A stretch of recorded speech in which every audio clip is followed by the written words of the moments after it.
ஆமாம், அறிவார்ந்த தமிழ் சமூகம். தமிழ் சமூகத்தை பொறுத்த வரைக்கும் இந்த சாதியம், வர்ணாசிரமம் இதுக்கெல்லாம் எதிராக தொடர்ச்சியாக ஒரு குரல் ஒழிச்சுக்கிட்டே தான் இருக்கும். வள்ளுவர், பெரியார், பாரதியார்னு தமிழ் சமூகம் கொண்டாடுற பல பேர் பிறப்பின் அடிப்படையில் பேதம் பார்க்கிற இந்த சாதியத்தை, வர்ணாசிரமத்தை தொடர்ச்சியா எதிர்த்துட்டு தான் இருந்திருக்காங்க.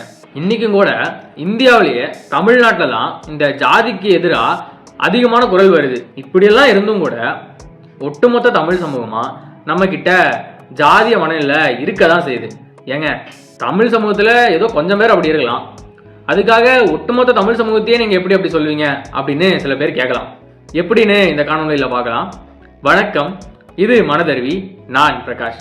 இந்த நிகழ்ச்சி மனம் திறந்து. இப்போ ஆட்சியில் இருக்க தமிழ்நாடு அரசாங்கம் ஆட்சிக்கு வரத்துக்கு முன்னாடி பல தேர்தல் வாக்குறுதிகளை கொடுத்தாங்க.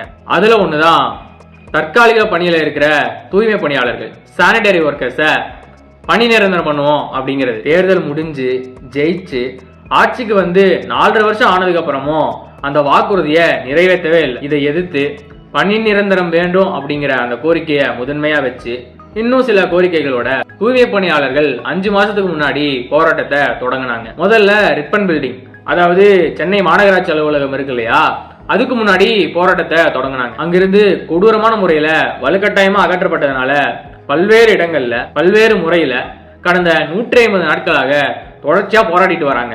சமீபத்துல கூவத்தில் இறங்கி போராடுற அளவுக்கு இந்த போராட்டம்ங்கிறது போயிடுச்சு. இப்படியெல்லாம் இருந்தும் தமிழ்நாடு அரசாங்கம் இந்த போராட்டத்தை முறையா அணுகல. முதலமைச்சரோ அந்த துறை சார்ந்த அமைச்சரோ போராடுற மக்களை பார்த்து பேச்சுவார்த்தை கூட நடத்தல. அந்த பகுதியில பலமா இருக்க ஒரு அமைச்சரை வச்சு ஏதோ ரவுடி விட்டு மிரட்டுற மாதிரி பதில் சொல்ல வைக்கிறாங்க. தூய்மை பணியாளர்கள் வேலைக்கு எந்த மாதிரியான ஜாதி பின்புலம் கொண்ட மக்கள் போறாங்க அப்படிங்கிறது நம்ம எல்லாருக்கும் தெரியும். அவங்கள இந்த அரசாங்கம் எப்படி கையாளுது அப்படிங்கிறத நம்ம பாக்குறோம்.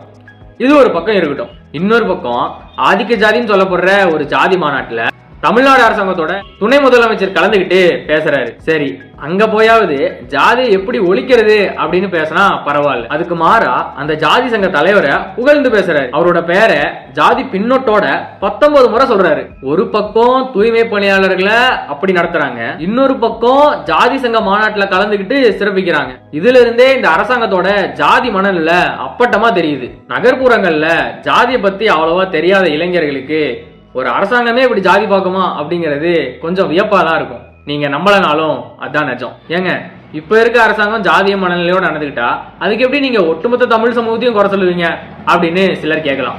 இப்போ இருக்க அரசாங்கம் மட்டும் தூய்மை பணியாளர்களுக்கு எதிரான செயல்களை செய்யல. இதுக்கு முன்னாடி இருந்த அரசாங்கம் கூட இந்த துறை ரீதியா உழைக்கும் மக்களுக்கு எதிராக பல செயல்களை செஞ்சிருக்காங்க. இப்போ இருக்க அரசாங்கம் தேர்தல் வாக்குறுதியா கொடுத்ததுனால அப்பட்டமா மாட்டிக்கிட்டாங்க. இது மாதிரி ஜாதிய மனநிலை கொண்ட ஆட்கள் ஆட்சி அதிகாரத்துக்கு எப்படி போனாங்க? தமிழ் சமூக மக்கள் நாம தான் ஓட்டு போட்டு இந்த மாதிரியான ஆட்களை ஆட்சி அதிகாரத்துல வச்சிருக்கோம். அதே போல இந்த தூய்மை பணியாளர்கள் போராட்டத்தை ஒட்டுமொத்த தமிழ் சமூகமா நம்ம பெருசா கண்டுக்கல. நம்ம என்ன பண்ணிட்டு இருக்கோம்? ஒரு மலை மேல தீபம் ஏத்தலாமா வேண்டாமா அப்படின்னு நம்மளையே பிரிச்சு சண்டை போட வைக்கிறாங்க. நம்மளும் அதை புரிஞ்சுக்காம நமக்குள்ள பிரிஞ்சு சண்டை போட்டுட்டு இருக்கோம். 30 வருஷமா சமூகத்தை பத்தி எந்த கவலையுமே படாம இருந்த ஒரு நடிகர் அரசியலுக்கு வரேன் அப்படின்னு சொல்றாரு. அவரை ஆதரிக்கிறோம் எதிர்க்கிறோம் அப்படின்னு நமக்குள்ள பிரிஞ்சு சண்டை போட்டுட்டு இருக்கோம். ஜாதிவாத மனநிலையும் அதன் அடிப்படையில சமூக கட்டமைப்பும் தவறுதான் அப்படின்னு நம்மள நிறைய பேருக்கு தெரியும். அப்படி தெரிஞ்சாலும் கூட அதை சரி செய்யறதுக்கு நம்ம போதுமான வேலையை செய்யல. அதை சரி செய்யறதுக்கு நம்ம எல்லாரும் அதை பத்தி பேச வேண்டியதும் அதுக்கு எதிராக செயல்பட வேண்டியதும் அதிகமா இருக்கு. இந்த காணொலி உங்களுக்கு பிடிச்சிருந்தா லைக்கை தட்டி விடுங்க.